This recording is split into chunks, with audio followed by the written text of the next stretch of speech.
Hello students आशा करिसु तहते सबे भाले आसा। আজি आमार जेहेतु लेन्सर तीनिटा पार्ट हे कइसे आरो क्वेश्चन आन्सर डिस्कस करिसु कमप्लीट হৈ গল लेन्सर लेसनটো तहते घरत ভালকৈ পঢ়িবা। এতিয়া আজি আমি এটা নতুন টপিক শিকিম, এটো গ্ৰামাৰৰ পৰা মই কৰিব ওলাইছো আৰু এটো হৈছে টেন্স। এটো বৰ দৰকাৰী এটা বিষয় হয়, বৰ দৰকাৰী এটা টপিক হয়, কাৰণ টেন্স না জানিলে আমাৰ মানে ইংৰাজীত এটা বাক্য শুদ্ধকৈ লিখাও সম্ভৱ নহয় কেতিয়াবা। তো আমি টেন্সটো জানিবই লাগিব আৰু আমাৰ টেন্স ক্লিয়াৰ নোহোৱাৰ কাৰণে বহু সময় দেখা যায় যে আমি নেৰেশন হওক বা ভয়েস হওক বা বাকি গ্ৰামাৰ আমি শুদ্ধকৈ কৰিব নোৱাৰো। গতিকে আমি টেন্সটো ভালকৈ বুজিম, বেসিক কনসেপ্ট যেটো আছে টেন্সৰ এইখিনি আমি বুজি লম, তাৰ পিছত আমি প্ৰেক্টিস কৰিম। প্ৰেক্টিস কৰিলে লাহে লাহে বস্তুখিনি আহি যাব। এতিয়া আহি যাও আমি টপিকত টেন্স। প্ৰথমতে what is tense এটো আহিব। what is tense মই কি লিখিছো, tense is a verb based method to indicate time। তাৰ মানে tense হৈছে verb based method হয় যেটো টাইমক ইন্ডিকেট কৰিবলৈ বা টাইমক বুজিবলৈ আমি ব্যৱহাৰ কৰো। আৰু অসমীয়াত ক'লে টেন্স বা কাল যেটো অসমীয়াত কোৱা হয়, অসমীয়াত আমি কি কম, এটো ক্ৰিয়াৰ সময়কে কাল বুলি কোৱা হয়। তাৰ মানে ভাৰ্বটো কোনটো টাইমত, ক্ৰিয়া বা কাম বা ঘটনা কোনটো টাইমত সংঘটিত হৈছিল হেতু বুজাবৰ বাবে সাধাৰণতে টেন্স বা কাল ব্যৱহাৰ কৰা হয়। Tenses are divided into three major types। Tense তিনি প্ৰকাৰৰ হয়, আমি সবে জানো, কিন্তু মই একদম আৰম্ভৰ পৰাই ডিসকাস কৰিছো টপিকটো যাতে একেবাৰে ক্লিয়াৰ হৈ যায়। টেন্সক আমি তিনিটা ভাগত ভাগ কৰিব পাৰো, এটো হৈছে present, past and future. Present tense, past tense আৰু ফিউচাৰ টেন্স। এই তিনিটা ভাগত প্ৰেজেন্ট বৰ্তমান, অতীত, পাষ্ট মানে হৈছে অতীত আৰু ফিউচাৰ মানে হৈছে ভৱিষ্যত। তেতিয়ালে আমি বুজি পালো ক্ৰিয়াৰ সময়কে কাল বুলি কোৱা হয়। কাল হৈছে তিনি প্ৰকাৰৰ, বৰ্তমান কাল, অতীত কাল আৰু ভৱিষ্যত কাল। তো এতিয়া আমি এটা এক্সাম্পল লৈ বস্তুটো ভালকৈ বুজিম। আসলতে টেন্সটো বহুত ষ্টুডেন্টক দেখা যায় যে বৰ মানে একদম জটিল ভাবে লয় বা বৰ মানে কঠিন বুলি ভাবে। আসলতে তেনেকুৱা নহয়, টেন্সটো একেবাৰে ইজি বিষয় হয়, অকল আমি বুজিব লাগে, বুজিলে বস্তুটো একেবাৰে ইজি। তো আমি ডেইলি লাইফত আমি টেন্সটো ব্যৱহাৰ কৰো। যিকোনো বাক্য কওঁতে টেন্স ব্যৱহাৰ নকৰাকৈ আমি এটা বাক্য শুদ্ধকৈ ক'ব নোৱাৰো। সবে ইভন এডুকেটেড, আনএডুকেটেড যিমান মানুহ আছে যিয়ে কথা কয়, ভাষাৰ আদান প্ৰদান কৰে, তেওঁ টেন্স ব্যৱহাৰ কৰেই, নয়িংলি অৰ আননয়িংলি। এতিয়া কথাটো হৈছে আমি আননয়িংলি ব্যৱহাৰ কৰো, আননয়িংলি কিন্তু আমি টেন্স জানো, কিন্তু যেতিয়া নয়িংলি টেন্স জানিবৰ সময় আহে তেতিয়া আমি নিজকে ডিমোটিভেট কৰি লওঁ। আমি ভাবো যে মই টেন্স নুবুজো বা নাজানো, কিন্তু মই যে কথা কৈ আছো মোৰ প্ৰতিটো বাক্যতে মই টেন্স ব্যৱহাৰ কৰি আছো। সৰি, এতিয়া আমি এক্সাম্পলত আহো। আমি ইয়াতে চোৱা এটো হৈছে প্ৰেজেন্ট টেন্স। প্ৰেজেন্ট টেন্স মানে হৈছে বৰ্তমান কাল। আগতে বৰ্তমান কাল কি এটো বুজি লওঁ। যিকোনো কাম বা ঘটনা বৰ্তমানত হোৱা বুজালে এটো হৈছে বৰ্তমান কাল। পাস্ট টেন্স, পাস্ট টেন্স বা অতীত কাল কাক বলে, যিকোনো কাম বা ঘটনা অতীতত হৈ গৈছিল বা ঘটিছিল বুজালে এটো হৈছে পাস্ট টেন্স বা অতীত কাল। আৰু ফিউচাৰ টেন্সটো কি, যিকোনো কাম বা ঘটনা আগলৈ বা ভৱিষ্যতলৈ হ'ব বা ঘটিব এটো বুজালে এটো হ'ব ভৱিষ্যত কাল। তো আমাৰ সময়টো হৈছে, আমাৰ সময়ক যদি আমি ভাগ কৰো তেতিয়াহলে আমি তিনিটা ভাগেই পাওঁ, বৰ্তমান, অতীত আৰু ভৱিষ্যত। যেটো হৈ গৈছিল এটো অতীত, যেটো হৈ আছে এটো বৰ্তমান, আৰু যেটো হ'ব বা ঘটিব এটো হৈছে ভৱিষ্যত। এতিয়া এক্সাম্পলত আহো। ধৰা মই ভাত, ইয়াত কৈছে I eat rice, present I eat rice. ইয়াত আমি লক্ষ্য কৰিলে চোৱা ইয়াত আই ইট আৰু ৰাইচ। মই আগতে কৈছো যে ক্ৰিয়াৰ সময় হৈছে কাল। ইয়াত আমি ক্ৰিয়াটো বুজিব লাগিব। ক্ৰিয়াটো কোনটো হয় ক্ৰিয়াটো হৈছে এই যে এইটো হৈছে ক্ৰিয়া বা ইংলিছত আমি এইটো ভাৰ্ব বুলি কওঁ তো ইয়াত লক্ষ্য কৰাচোন মই ভাত খাওঁ ইয়াত খোৱা কাৰ্য বা ক্ৰিয়া যেটো এই ভাৰ্ব যেটো সেই খোৱা কাৰ্যটো এতিয়া হৈছে মানে সাধাৰণতে চলি থকা বুজাইছে মই ভাত খাওঁ নৰমালি মই ভাত খাওঁ মই খাইছো বা খাম বুলি কোৱা নাই আগলৈ বা পিছলৈ মই যোৱা নাই মই বৰ্তমানত আছো গতিকে এইটো হৈছে এক্সাম্পল অফ প্ৰেজেন্ট টেন্স কি হ'ব আই ইট ৰাইচ ইয়াত আই টু সাবজেক্ট হয় মানে কৰ্তা ভাত খোৱা কামটো কোনে কৰি আছে আই এ কৰি আছে মই কৰি আছো গতিকে মইটো হৈছে কৰ্তা আৰু ইয়াত অ্যাকশন ভার্ব এতে ভার্ব কাক বলে এটো আহি যায় কিন্তু টেন্স টু ক্লাস 10 ৰ সিলেবাসক লক্ষ্য কৰি মই আগতে টেন্স পঢ়াব গৈছিলো কিন্তু ভার্বটো বুজিব লাগিছিল যদিও মই কওঁ ভার্ব হৈছে any word that denotes action মানে action word টো হৈছে ভার্ব action বুজালে হেতু ভার্ব এটো খোৱা হ'ব পাৰে যোৱা হ'ব পাৰে গোৱা হ'ব পাৰে খেলা হ'ব পাৰে যিকোনো অ্যাকশন ওয়াৰ্ড হলে এটো হ'ব ভাৰ্ব মানে যি পদে কোনো কাম কৰা বা হোৱা বুজায় তা ক্ৰিয়াপদ বা ভাৰ্ব বুলি কোৱা হয় তো গতিকে ইয়াত এটো খাওঁটো হৈছে কি ইয়াত খাওঁটো হৈছে ভার্ব ইয়াতে ইট টো হৈছে ভার্ব আৰু ইয়াত খাওঁটো হৈছে ভার্ব ইয়াত আই টু সাবজেক্ট ইয়াত মই এটো হ'ব সাবজেক্ট এতিয়া রাইস টো হৈছে কি এটো হৈছে অবজেক্ট তাৰ মানে অবজেক্ট হৈছে ইয়াত ভাত এতিয়া ইয়াত এটা বস্তু আৰু মই কব খুজিছো তহঁতক হেতু হৈছে আমি বাকি বিলাক ভাষাত হিন্দীতে হওক বা অসমীয়াতে হওক বা মানে নরমালি আমি যিবিলাক ভাষা ইউজ কৰো বেঙ্গলি হওক আমি কি কৰো আমি কওঁতে সাবজেক্টটো আগত কওঁ মই তাৰপিছত আহিব অবজেক্ট ভাত তাৰপিছত আহিব ভার্ব খাওঁ তেনে বাংলাত হলে আমি ভাত খাই হিন্দীত मैं भात खाता हूं তো এই যে সোয়া আমার ভাতটো আগত আছে কিন্তু ইংলিশৰ বেলিকাত কিন্তু এটো সদায় উল্টা হয় আগত আহিব সাবজেক্ট তাৰ পিছত আহিব ভাৰ্ব তাৰ পিছত আহিব অবজেক্ট ঠিক তেনেকৈ ইয়াত পাস্ট টেন্সত সোয়া আই এট ৰাইস মই ভাত খাইছিলো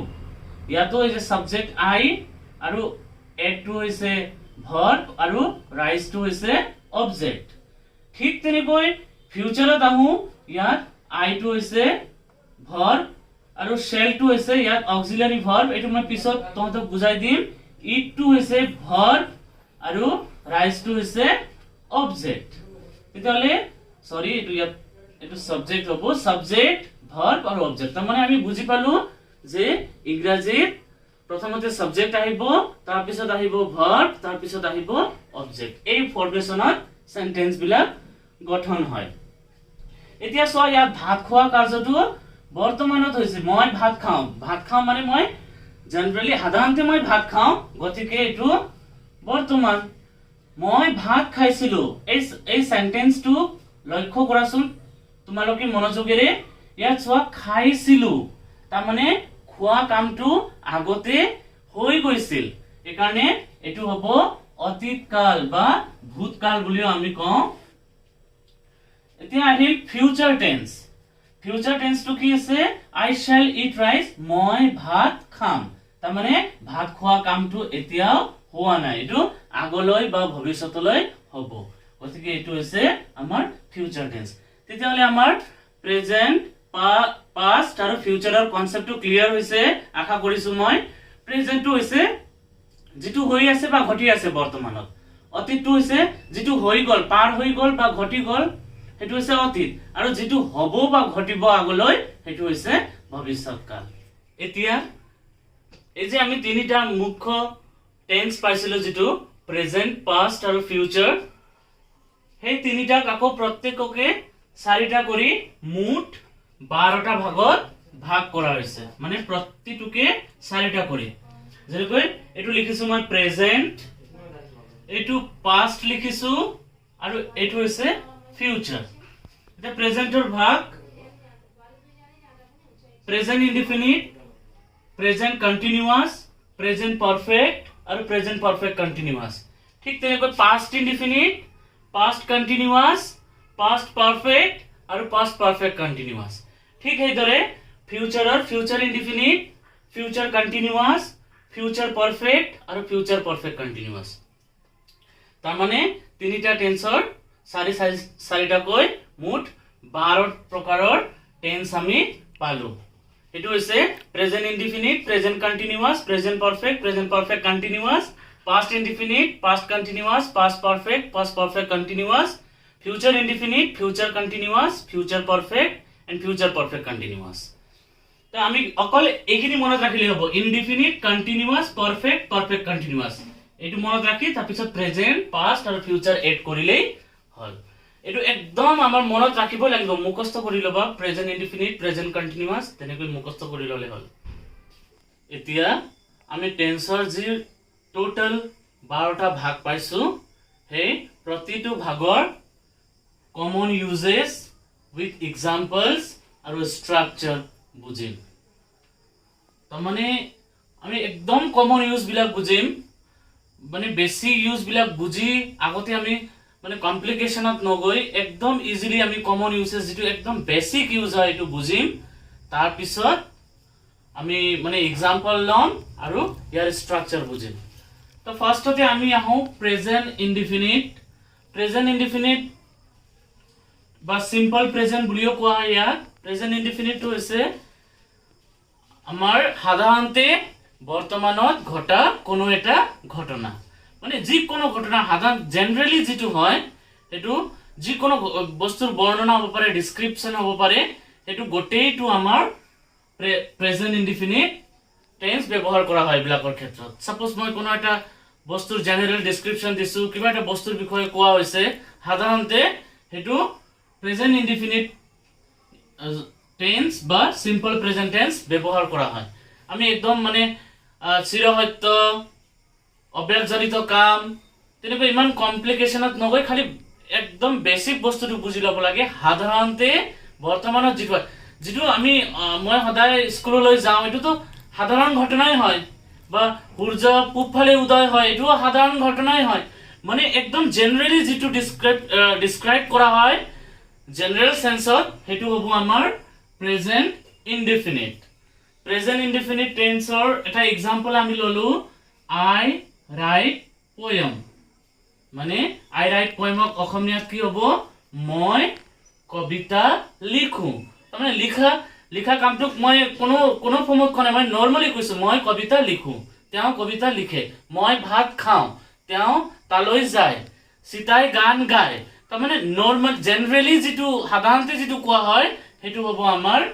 প্ৰেজেন্ট ইনডিফিনিট টেন্স আৰু এটোৰ স্ট্ৰাকচাৰ কি হ'ব subject s to subject হয় v মানে verb আৰু o মানে হৈছে object s plus v plus o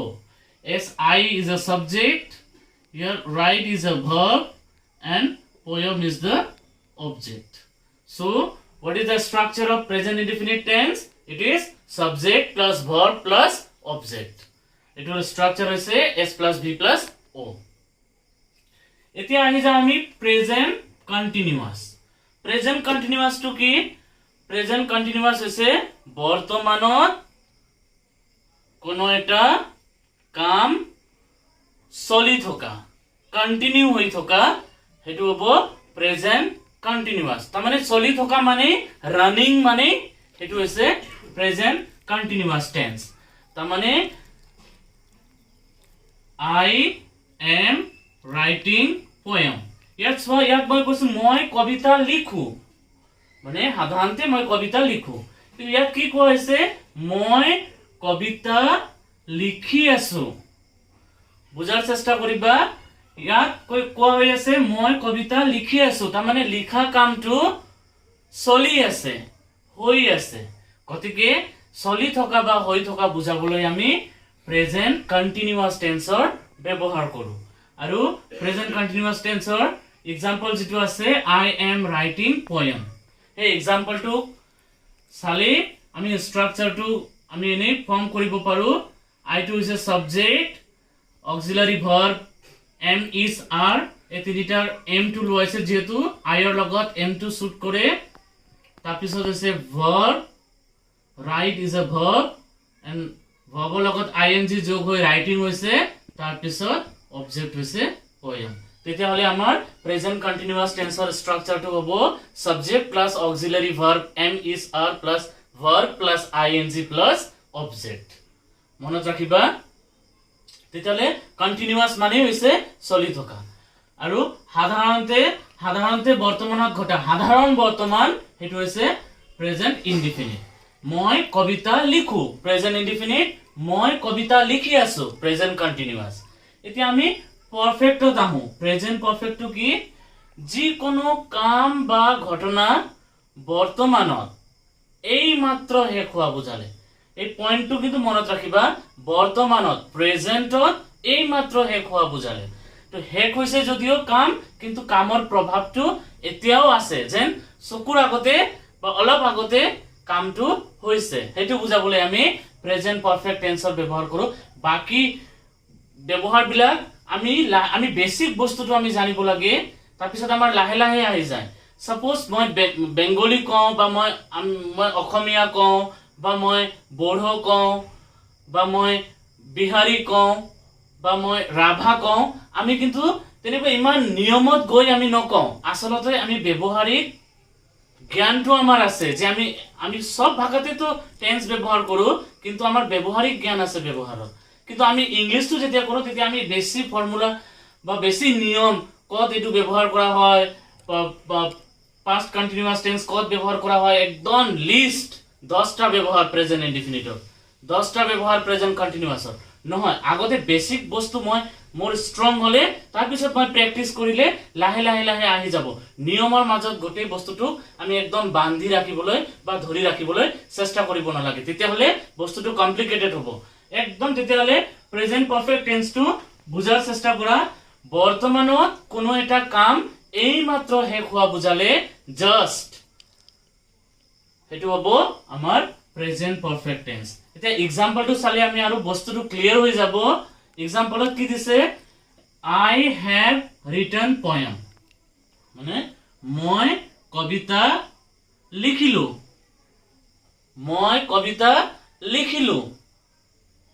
লিখা কামটো শেষ হৈছে কেতিয়া শেষ হৈছে এই যে অলপ আগতে শেষ হৈছে লিখিলো just now I have written poem তো এতিয়া মই কবিতা লিখি আছো আৰু মই কবিতা লিখিলো ডেফিনেটলি পাৰ্থক্যটো আহিল বুজিয়ে পালা যে টাইমৰ ইয়াত টাইমৰে ডিফাৰেন্স আছে সেন্টেন্সটো একে ইমান easy I write poem I am writing poem I have written poem তো এটো হৈছে আমাৰ প্ৰেজেন্ট পাৰফেক্ট টেন্স আৰু ইয়াৰ স্ট্ৰাকচাৰটো কেনেকুৱা হ'ব সাবজেক্ট I অক্সিলাৰি ভাৰ্ব have আৰু has ইউজ কৰিব লাগে I লগত কি হ'ব have হ'ব তাৰ পিছত আহিব verb in 3 মানে write wrote written আমাৰ যেটো চাৰ্ট আছে সেই চাৰ্টটো পিছত মই দেখাই আছো এটো কেনেকৈ verb in 3 হৈছে আমাৰ verb 1 টো হৈছে present verb 2 টো হৈছে past আৰু verb 3 টো হৈছে past participle তো ইয়াত আমি past participle form ব্যৱহাৰ কৰিছো write or past participle form হৈছে written তো কি হল verb in 3 plus object যেনেকৈ do did done go went gone write wrote written draw drew drawn এই বস্তুবিলাক come came এই বস্তুবিলাক মানে ইয়াত ইউজ হ'ব past participle form গতিকে স্ট্রাকচারটো হ'ব subject plus auxiliary verb have has plus verb in 3 plus object এতিয়া I ৰ লগত কি auxiliary ইউজ হ'ব I ৰ লগত have ইউজ হ'ব আৰু কোনটো সাবজেক্টৰ লগত কোনটো auxiliary ইউজ হ'ব এটো মই কৈ আছো তোমাতে জাস্ট মানে বুজাৰ চেষ্টা কৰা এই বস্তু এই মানে বাকসত যি বস্তু আছে এইখিনি খালি আগত বুজাৰ চেষ্টা কৰিবা এতিয়া প্ৰেজেন্ট পাৰফেক্ট কন্টিনিউয়াসৰ ইউজ সাপোজ কোনো এটা কাম অতীতত আৰম্ভ হৈছে বৰ্তমানত চলি আছে আৰু আগলৈও চলি থাকিব হেতু বুজাবৰ কাৰণে যিকোনো এটা কাম বা ঘটনা অতীতত আৰম্ভ হৈছে, এতিয়াও চলি আছে আৰু আগলৈ বা ভৱিষ্যতলৈও চলি থাকিব। সেই তেনেকুৱা ক্ষেত্ৰত আমি প্ৰেজেন্ট পাৰফেক্ট কন্টিনিউয়াস টেন্সৰ ব্যৱহাৰ কৰোঁ। একদম সিম্পলি বুজিবা, বেছি কমপ্লিকেশনত যাব নালাগে। ইয়াৰ এক্সাম্পলটো কি হ'ব? আই হ্যাভ বিন ৰাইটিং পয়েম। তাৰমানে মই কবিতাটো লিখিয়েই আছো। মই কবিতা লিখিয়েই আছো। তাৰমানে লিখা কামটো মোৰ ধৰি লোৱা যোৱাকালিৰ পৰা আৰম্ভ হৈছে, আজিও লিখি আছো, হয়তো অলপ সময় আগলৈকেও মই লিখিয়ে থাকিম। তাৰমানে কোনো এটা কাম অতীতত আৰম্ভ হৈছে, বৰ্তমানত চলি আছে আৰু আগলৈও চলি থাকিব। তেতিয়াহ'লে এইটো হ'ব আমাৰ প্ৰেজেন্ট পাৰফেক্ট কন্টিনিউয়াস। ইয়াত যদি মই আৰু এটা এক্সাম্পল লওঁ, সাপোজ ৰাতিপুৱাৰ পৰাই বৰষুণ পৰি আছে, তা এইটো হ'লে কি হ'ব? It has been raining since the morning. মানে বৰষুণ পৰা কামটো ৰাতিপুৱা আৰম্ভ হৈছে, এতিয়াও চলি আছে, হয়তো আধা ঘন্টা, 1 ঘন্টা, 1.5 ঘন্টা চলি থাকিব। তো তেনেকুৱা সেন্সত আমি প্ৰেজেন্ট পাৰফেক্ট কন্টিনিউয়াস টেন্সৰ ব্যৱহাৰ কৰোঁ। একদম ইজিলি বুজিবা,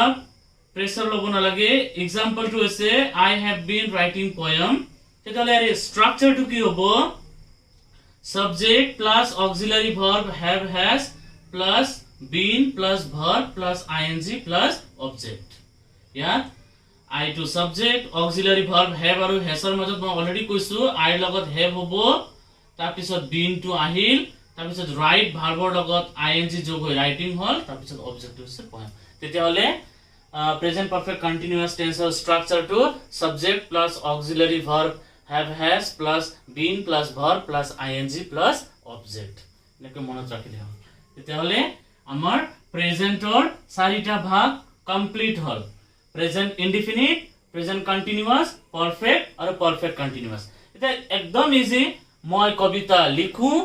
মই কবিতা লিখি আছো, মই কবিতা লিখিলো, মই কবিতা লিখিয়েই আছো। ঠিক তেনেকৈ যদি কওঁ মই ভাত খাওঁ বা তেওঁ ভাত খায়, তেওঁ ভাত খায় প্ৰেজেন্ট ইনডিফিনিট, তেওঁ ভাত খাই আছে প্ৰেজেন্ট কন্টিনিউয়াস, তেওঁ ভাত খালে প্ৰেজেন্ট পাৰফেক্ট, তেওঁ ভাত খাইয়েই আছে present perfect continuous. I eat, he eats rice, he is eating rice, he has eaten rice, he has been eating rice. তো মই ভাবিলো তহঁতে এই বস্তুটো বুজি পাইছা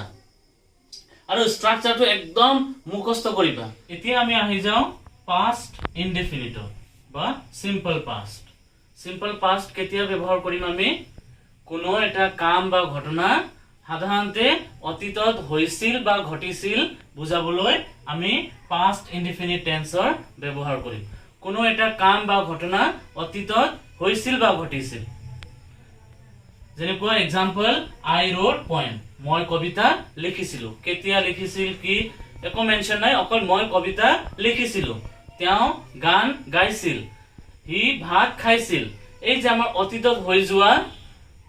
অতীতত পাৰ হৈ গৈছে ঘটনাটো, সেইটো বুজাবলৈ আমি পাস্ট ইনডিফিনিট টেন্স ব্যৱহাৰ কৰোঁ। আৰু এইটোৰ এক্সাম্পল যেনেকুৱা আই ৰোট পয়েম, মই কবিতা লিখিছিলো। আৰু ইয়াৰ ষ্ট্ৰাকচাৰটো হ'ব subject plus auxiliary verb, subject plus verb in two plus object. ইয়াত আই টু সাবজেক্ট হয়, ৰোট এইটো ভাৰ্ব ইন টু ফৰ্মত আছে। মই তেতিয়াই কৈছিলো ৰাইট, ৰোট, ৰিটাৰ্ণ। তো ইয়াত ৰোট টু ভাৰ্ব ইন টু ফৰ্মুলাত আছে আৰু অবজেক্টটো হৈছে পয়েম। তেতিয়াহ'লে এইটো একদম সিম্পল পাস্ট ইনডিফিনিট টেন্স। অতীতত কোনো এটা কাম হৈছিল বা ঘটিছিল বুজাবলৈ পাস্ট ইনডিফিনিট ব্যৱহাৰ কৰিম আৰু ষ্ট্ৰাকচাৰ হৈছে subject plus verb in two plus object. এতিয়া ইয়াত মই ক'ব পাৰো তেওঁ ভাত খাইছিল, হি এট ৰাইচ। তেওঁ ভাত খাইছিল, তাৰমানে খোৱা কামটো অতীততে পাৰ হৈ গৈছে। এতিয়া আমি আহো past continuous tense. Past continuous টেন্সটো কি? যেনেকৈ আমি প্ৰেজেন্টটো ক'লো বৰ্তমানত কোনো এটা কাম চলি থকা প্ৰেজেন্ট কন্টিনিউয়াস অতীতত কোনো এটা কাম চলি থকা বুজাবলৈ হেতু হৈছে পাস্ট কন্টিনিউয়াস আমি কিমান ব্যৱহাৰ কৰো ডে টু ডে লাইফত পাস্ট কন্টিনিউয়াস টেন্স যেনেকুৱা I was writing poem মই কবিতা লিখি আছিলো তাৰ মানে কামটো অতীততে হৈছিল কিন্তু লিখি আছিলো মানে অতীতত চলি থকা হলে এটো কি হ'ব পাস্ট কন্টিনিউয়াস একদম সিম্পল বৰ্তমানত চলি থকা প্ৰেজেন্ট কন্টিনিউয়াস অতীতত চলি থকা পাস্ট কন্টিনিউয়াস ইয়াৰ স্ট্ৰাকচাৰটো কি হ'ব I সাবজেক্ট অক্সিলাৰি ভাৰ্ব হ'ব was আৰু were I ৰ লগত was হ'ব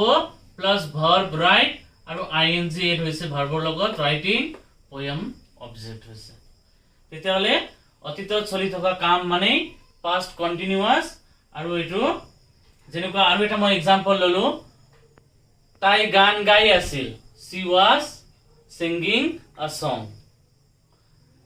হিহঁতে খেলি আছিল they were playing football তো was আৰু were কত ইউজ হ'ব এটো মই কৈ আছো এতিয়া past perfect বুজিম past perfect টু কি কোনো এটা কাম বা ঘটনা অতীতত এই মাত্ৰ শেষ হোৱা বুজোৱাৰ সেন্সত past perfect tense ব্যৱহাৰ কৰা হয় তাৰমানে অতীতত কোনো এটা কাম অলপ আগতে সম্পন্ন হৈছিল হেতু বুজাবৰ কাৰণে পাৰফেক্ট মানে জাস্ট অলপ আগতে শেষ হোৱা যেনেকুৱা বৰ্তমানত অলপ আগতে শেষ হোৱা হলে প্ৰেজেন্ট পাৰফেক্ট অতীতত অলপ আগতে শেষ হোৱা হলে পাস্ট পাৰফেক্ট যেনেকুৱা I had written letter মোৰ চিঠি লিখা শেষ হৈছিল স্ট্ৰাকচাৰটো কি এতিয়া আমি পাস্ট পাৰফেক্ট লৈ আহো পাস্ট পাৰফেক্ট কেতিয়া ব্যৱহাৰ কৰা হ'ব কোনো এটা কাম বা ঘটনা অতীতত এই মাত্ৰ শেষ হৈছে বা ঘটিছে অতীতত তেতিয়াহলে আমাৰ এটো পাস্ট পাৰফেক্ট হ'ব এই মাত্ৰ কাম শেষ হোৱা বুজালে পাস্টত তেতিয়া এটো হ'ব পাস্ট পাৰফেক্ট সাপোজ एग्जांपल ললো I had written poem মোৰ কবিতা লিখা শেষ হৈছিল হেতু সেন্সত বুজাবো স্ট্রাকচার হ'ব subject plus auxiliary verb had plus verb in 3 plus object subject to I auxiliary verb had হৈছে verb in 3 মানে মই তেতিয়াই কৈছিলো তহঁতক write wrote written written হৈছে আমাৰ past participle form আমি past perfect tenseৰ ক্ষেত্ৰত আমি participle ব্যৱহাৰ কৰো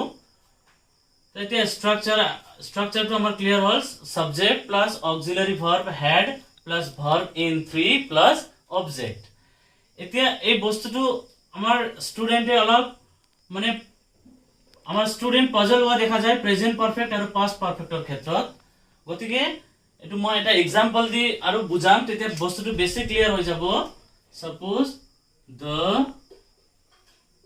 train had left before I reached the station. Suppose এক মাহ আগত মই ষ্টেচনলৈ গৈছিলো মই ষ্টেচন হোমাওতে দেখিলো যে ট্ৰেইনখন এৰিছিল তো এতিয়া গৈছিলো মই ষ্টেচনত হোমায়ে দেখিছিলো যে ট্ৰেইনখন এৰিছিল এই যে মই ষ্টেচনলৈ গৈছিলো পাস্ট টেন্স আৰু ট্ৰেইনখন এৰিছিল হেতুও পাস্ট টেন্স কিন্তু মই ষ্টেচনলৈ যোৱাৰ অলপ আগত ট্ৰেইন এৰা কামটো শেষ হৈছে তো মানে অতীতত কোনো এটা কাম এই মাত্ৰ শেষ হোৱা বুজালে তেতিয়া হলে আমাৰ পাস্ট পাৰফেক্ট হ'ব suppose the train had left তাৰ মানে এই কামটো আগত হৈছে তাৰ পিছতে মই গৈ ষ্টেচনলৈ পাইছো এই যে মই ষ্টেচনলৈ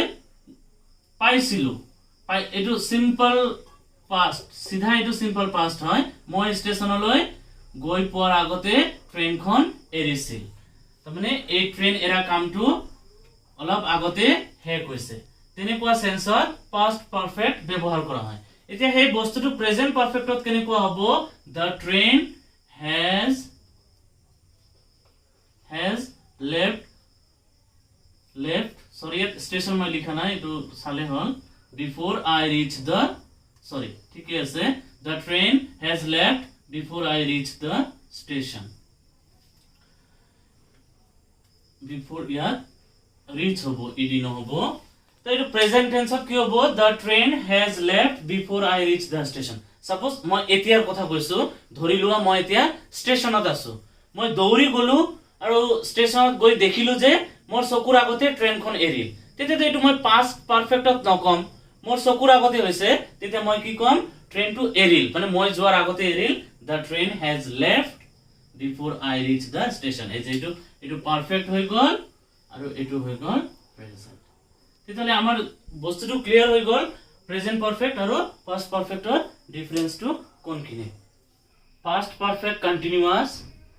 পাস্ট পাৰফেক্ট কন্টিনিউয়াস টেন্সটো ব্যৱহাৰ কৰা হয় এটো ক্ষেত্ৰত কোনো এটা কাম অতীতত আৰম্ভ হৈ অতীততে চলি আছে হেতু বুজাবৰ কাৰণে আমি সাধাৰণতে পাস্ট পাৰফেক্ট কন্টিনিউয়াস টেন্সৰ ব্যৱহাৰ কৰা হয় একদম এটো বেসিক ইউজ হয় সেইখিনি বুজাৰ একদম দৰকাৰ আছে পাস্ট পাৰফেক্ট কন্টিনিউয়াস টেন্স অতীতত আৰম্ভ হৈছে অতীতত চলি আছে অকল অতীতত চলি থকা হলে কিন্তু পাস্ট কন্টিনিউয়াস হ'ব এটো বুজাৰ চেষ্টা কৰিবা অতীতত আৰম্ভ হৈ অতীতত চলি আছে বুজাবলৈ পাস্ট পাৰফেক্ট কন্টিনিউয়াস টেন্সৰ ব্যৱহাৰ কৰা হয় এক্সাম্পল দিছো I had been writing poem মই কবিতা লিখি আছিলো নহয় মই কবিতা লিখিয়েই আছিলো তাৰ মানে কবিতা লিখা কামটো অতীতৰ কোনো এটা সময়ত আৰম্ভ হৈছিল আৰু অতীতৰ কোনো এটা সময়লৈকে চলি আছিল হেতু বুজাবৰ কাৰণে structure subject plus auxiliary verb had plus been plus verb plus ing plus object I subject auxiliary verb had আৰু header লগত been add হৈছে right verbৰ লগত ing যোগ হৈ writing হৈছে তাৰ পিছত poem ইয়াত আৰু এটা মই एग्जांपल দি আমাৰ আৰু এটা বস্তু মই কব খুজিছো তহঁতক যে আমাৰ স্টুডেন্ট বিলাকে আকো পাস্ট পাৰফেক্ট কন্টিনিউয়াস আৰু প্ৰেজেন্ট পাৰফেক্ট কন্টিনিউয়াসক লৈও বহুত কনফিউজড হোৱা দেখিছো মই এতিয়া মই এটা एग्जांपल লৈ দুটা বস্তু ক্লিয়াৰ কৰি দি আছো I had been I need my beleg example dilu suppose he had been doing the work since 4 o'clock to 8 o'clock yesterday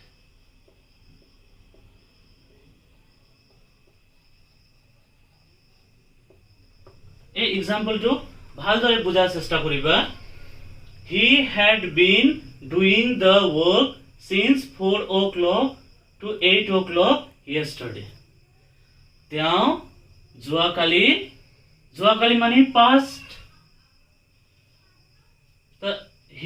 he had been doing the work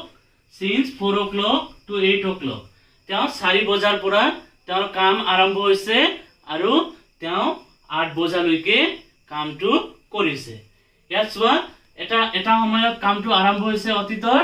আৰু অতীতৰ এটা সময়ত গৈ কামটো শেষ হৈছে এইটো সেন্স বুজাবলৈ আমি পাস্ট পারফেক্ট কন্টিনিউয়াস টেন্স ব্যৱহাৰ কৰো কিন্তু আমাৰ প্ৰেজেন্ট পাৰফেক্ট কি আছিল অতীতত কোনো এটা কাম আৰম্ভ হৈ বৰ্তমানত চলি থকা আৰু আগলৈ চলি থকাৰ সম্ভাৱনা থকা তেতিয়ালে এই বস্তুটো কেনেকুৱা হ'ব এটো আছিল যোৱাকালি 4টাৰ পৰা 8টা লৈকে চলি আছিল এতিয়া এটো প্রেজেন্টত হলে কি হ'ব প্রেজেন্টত হলে এই বস্তুটো হ'ব he has been doing the work since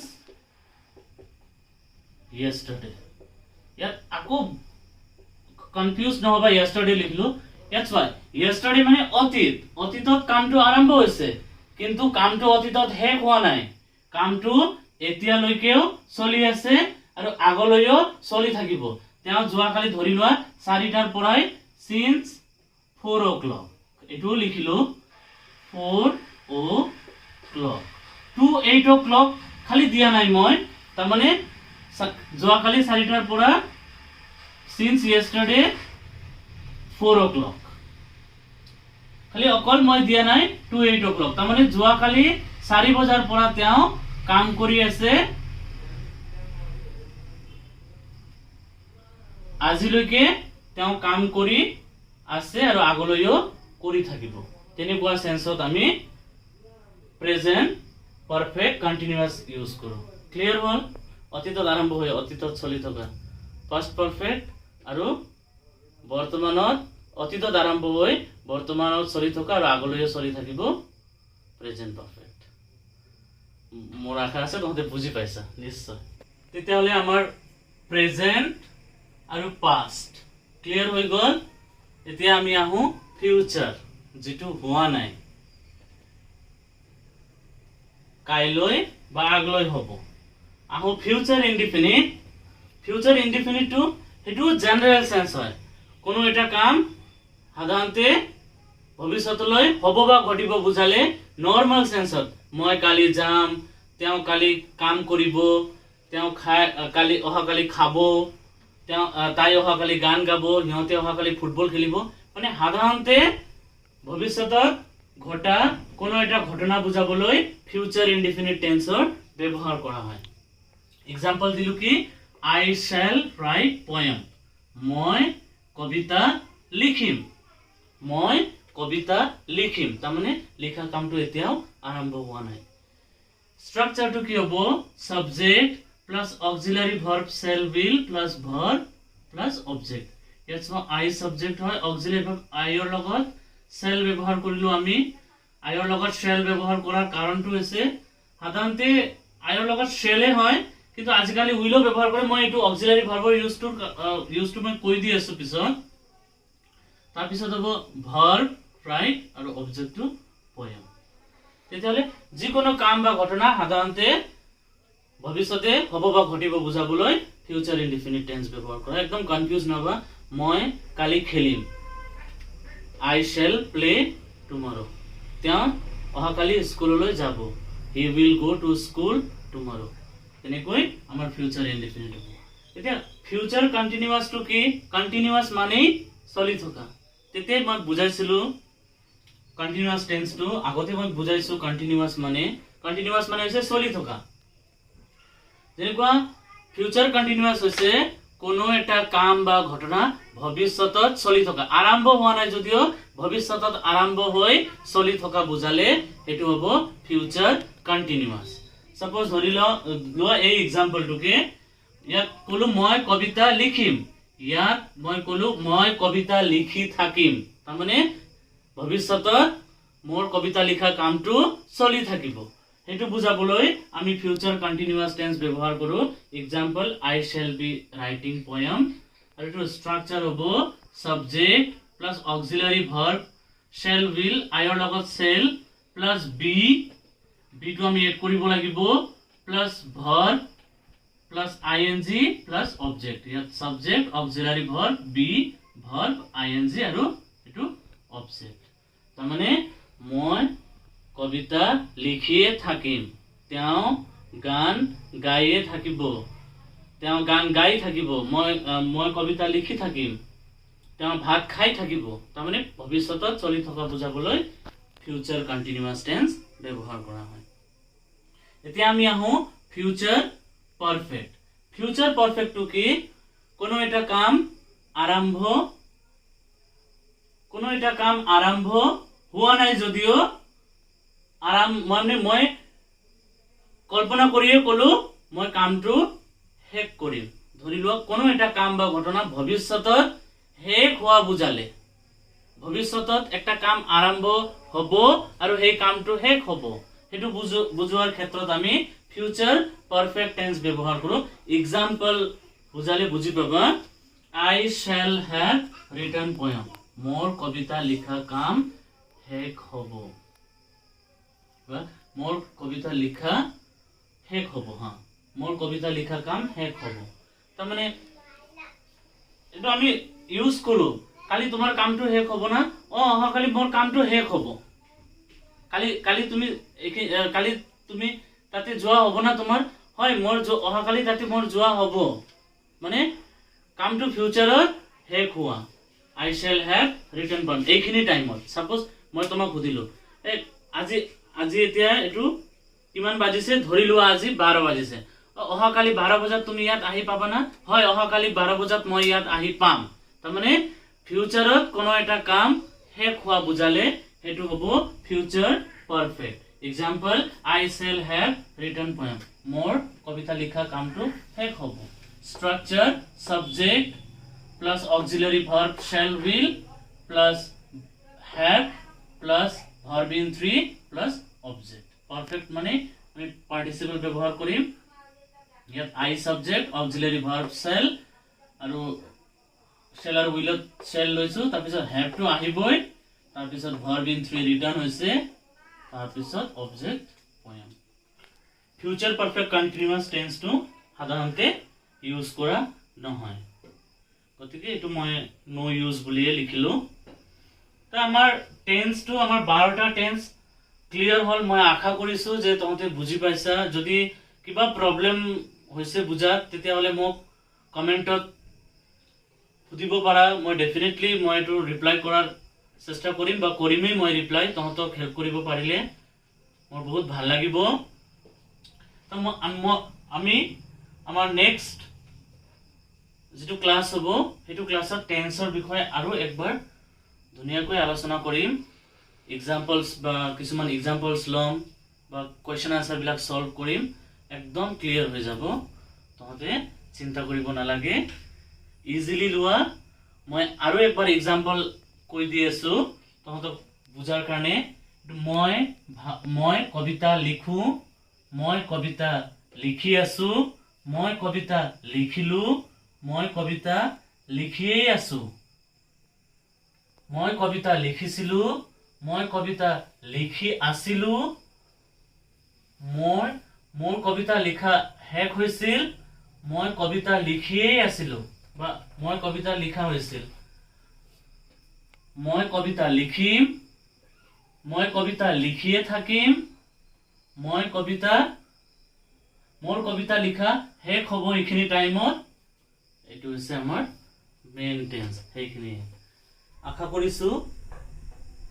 তোমালোকে সবে এই টেন্সটো বুজি পাইছা এতিয়া মোৰ নেক্সট ক্লাছত টেন্সৰ বিভিন্ন এক্সাম্পল লম বা আমাৰ ইয়াৰলি এক্সাম বিলাকত যিবিলাক কোৱেশ্চন আহে এবিলাক সলভ কৰাৰ চেষ্টা কৰিম আৰু ভালকৈ বুজিম টেন্স আৰু মই এনেকৈ আৰু বেলেগ টপিকৰ ওপৰতো মই ভিডিও আগবঢ়াই থাকিম তো গতিকে মোৰ ভিডিও পাবৰ কাৰণে কাইন্ডলি মোৰ চেনেলক লাইক